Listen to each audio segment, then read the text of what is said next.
بسم اللہ الرحمن الرحیم۔ حضرت دانیال علیہ السلام ایک جنگل سے گزر رہے تھے۔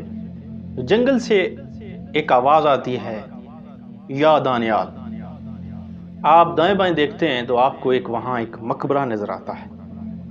جب آپ اس مقبرے کے اندر پہنچے تو دیکھا کہ وہ ایک عالی شان کسی زمانے میں کوئی بادشاہ کا محل تھا۔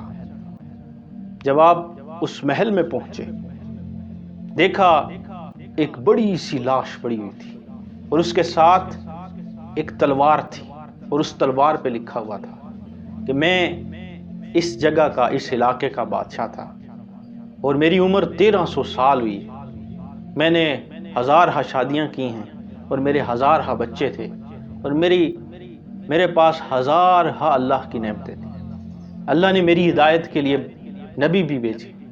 آج میں تخت پر مر رہا ہوں، میرے بچے بھی چھوڑ کر چلے گئے، میری بیویاں بھی چھوڑ کر چلی گئیں، میرے آلی موالی بھی مجھے چھوڑ کر چلے گئے۔ اس کی وجہ یہ تھی کہ میرے اس ملک میں قحط آتا ہے اور اس قحط کی وجہ سے سب کچھ ختم ہو جاتا ہے۔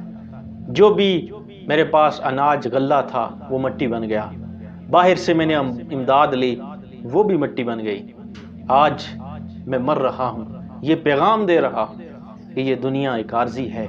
جو دنیا سے محبت کرتا ہے پھر دنیا اس کو ذلیل کرتی ہے۔